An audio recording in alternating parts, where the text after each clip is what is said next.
Welcome to simple life style. இன்றைக்கி நம்ம வேர்க்கடலை சட்னி எப்படி செய்கிறதுன்னு பார்க்கலாம். இது செய்யறதுக்கு நம்ம ஃபஸ்ட்டு 1 கப் வேர்க்கடலை எடுத்து வறுத்துக்கலாம்.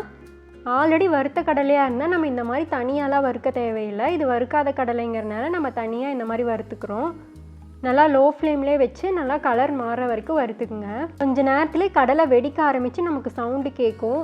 இப்போ பார்த்தீங்கன்னா தெரியும்.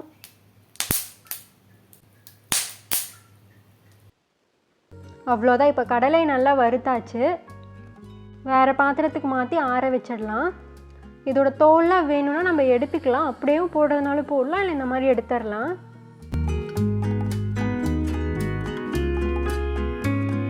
இப்போ கடாயில் தேவையான அளவு எண்ணெய் ஊற்றிக்கலாம். 1 ஸ்பூன் கொத்தமல்லி, 1 ஸ்பூன் ஜீரகம் சேர்த்திக்கங்க. இது கலர் மாதிரி வரட்டும்.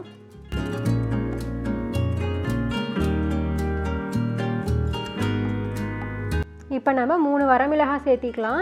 நீங்கள் காரமாக சாப்பிட்ணுன்னு நினச்சிங்கன்னா இன்னும் 2 மிளகாய் எக்ஸ்ட்ரா சேர்த்திக்கங்க.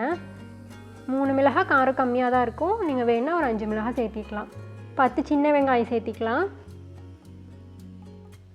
கூடவே 2 கொத்து கறிவேப்பிலை சேர்த்திக்கங்க. வெங்காயத்தை நல்லா வணக்கிக்கங்க. வெங்காயம் நல்லா வணங்கணும். வெங்காயம் வணங்கினதுக்கப்புறமா கொஞ்சமாக புளி சேர்த்திக்கலாம். சின்ன சைஸில் புளி சேர்த்திக்கங்க. தேவையான அளவு கல்லுப்பு சேர்த்திட்டு இப்போ நம்ம கடலையை மறுபடியும் இதில் சேர்த்தி வறுத்துக்கலாம்.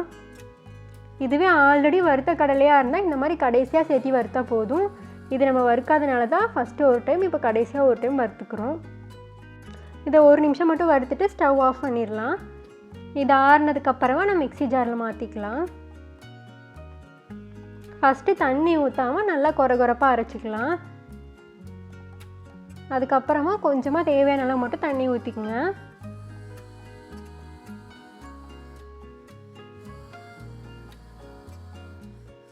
அவ்வளோதான். இப்போ நமக்கு சட்னி ரெடி ஆகிடுச்சு. இதை நம்ம வேறு பவுலில் மாற்றிக்கலாம்.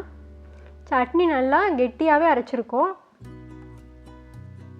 அதனால் கொஞ்சமாக இந்த மிக்சர் ஜாரில் தண்ணி ஊற்றி நல்லா மிக்ஸ் பண்ணி சேர்த்திக்கலாம்.